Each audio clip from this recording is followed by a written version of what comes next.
2004 मसीहा परठारू छत्तीसगढ़ क्रमागत भाव में महानदी की उड़ीसार क्षति कला परी कार्य छत्तीसगढ़ करा जाइछि।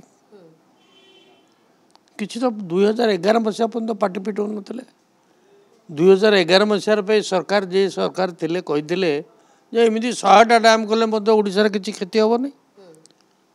उड़ीसारे अपूर्व क्षति करछनि महानदी पाई। 1.5 कोटी लोक सारा जीवन पाई बर्तमान सफर करेंगे। ये ट्रिब्यूनाल बसता हो गोदावरी कौन ट्रिब्यूनाल बसिक डिसीजन देनी कौन हो अवस्था बर्तमान कर्णाटक और तमिलनाडु भितर करेंगे कौन से डबल इंजिन तो कहले बर्तमान तो ट्रिपल इंजिन।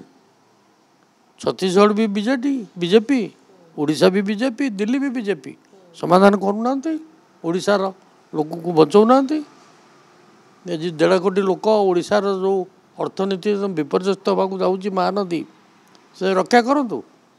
डबल इंजिन कौन ट्रिपल इंजिन ये कौन लगी रहा ओडिशा सबुदिन विपदर सम्मुखीन हम। गोरु गाई पर्यंत मनीष तो मनीष गोरु गाई पर्यंत गोरु गाई भी पा पीवा पाइबे।